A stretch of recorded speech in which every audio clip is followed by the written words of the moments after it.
Hello, Aquarius, Sun, Moon, Rising, and Venus signs. Kamusta kayo? Sana po'y nasa mabuti kayong kalagayan. Welcome back po sa Star Tarot.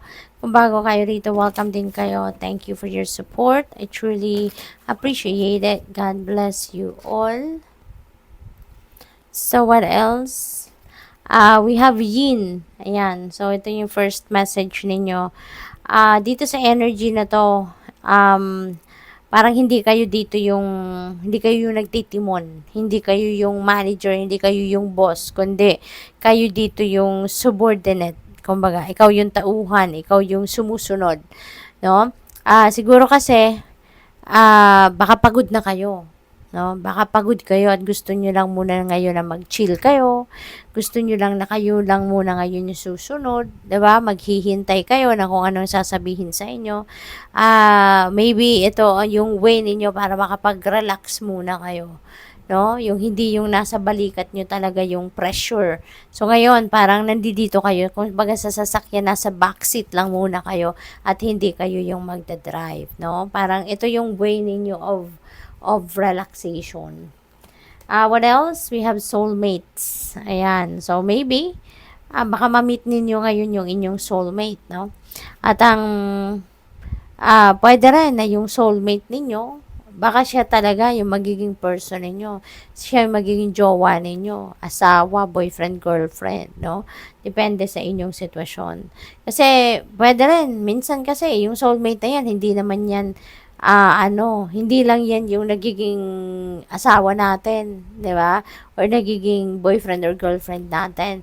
But, our soulmates could be our friends, diba? Pwedeng yung soulmate natin, nanay natin, kapatid natin, you know? So, depende sa inyong sitwasyon. But maybe sa ngayon, feeling ko, yung soulmate na mamimit ninyo, lalo-lalo na kung kayo ay single pa, baka ito yon yung magiging potential ninyo maging kapartner sa buhay, romantically, no? Imagine, yan, so, parang ito panawagan ito sa inyo ng universe na imagine ninyo kung ano yung gusto nyo talaga mangyari sa buhay ninyo. I-visualize ninyo kung ano yung pangarap ninyo. Ano yung gusto ninyong ma-experience sa buhay ninyo. 'Di ba? I-visualize ninyo yung ganon. And make sure, siguraduhin ninyo kung ano nga yun para alam ninyo kung ano din yung gagawin ninyong steps para makarating kayo doon sa sitwasyon na yon, no? And the universe is making sure na sigurado din kayo sa kung anong gusto niyo para matulungan din kayo, masuportahan kayo na marating ninyo ito, kung ano man ang mga pangarap ninyo. We have peace. Ayan, napakaganda.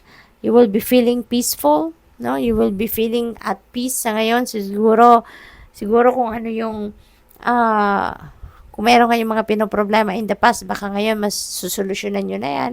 Kaya, magiging mapayapa na yung pakiramdam ninyo.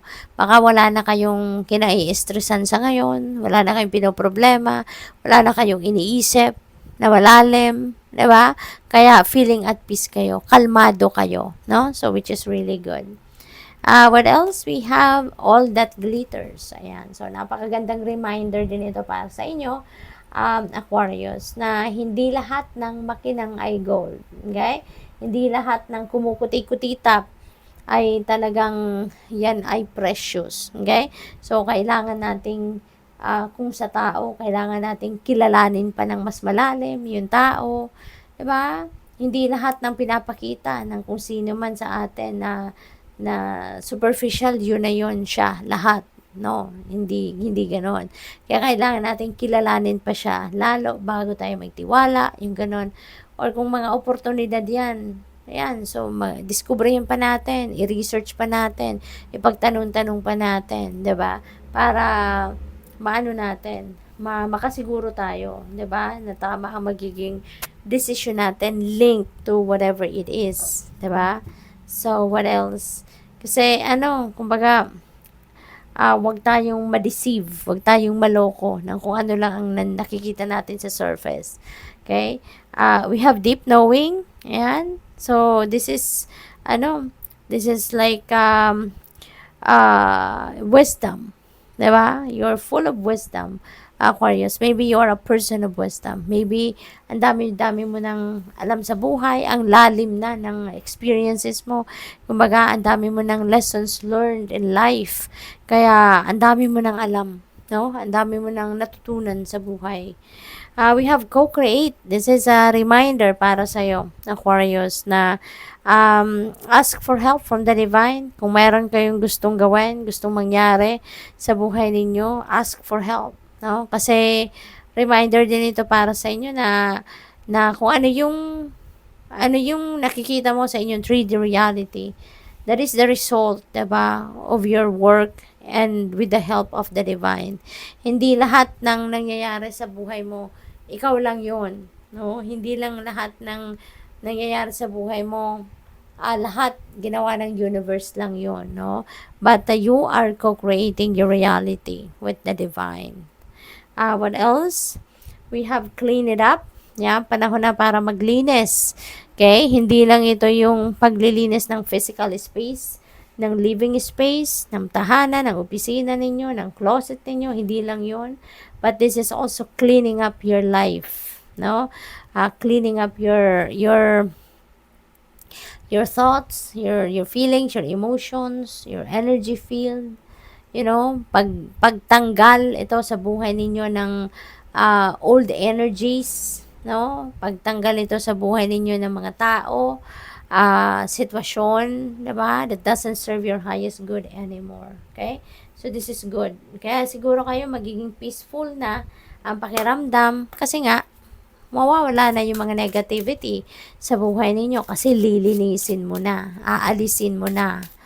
What else? We have protect your boundaries. Ayan. So, napaka-importante nito kasi yung boundaries na yan, you know, nakakatulong yan, ano, na magkaroon kayo ng mas matibay na relationship, anumang klaseng relasyon yan. Kung meron kayong boundaries, mas nakakatulong yan na maging stronger ang relationship. Nagkakaroon ng mas malalim na respeto sa bawat isa. Mas nagkakaroon ng pag-develop ng mas malalim na love sa bawat isa.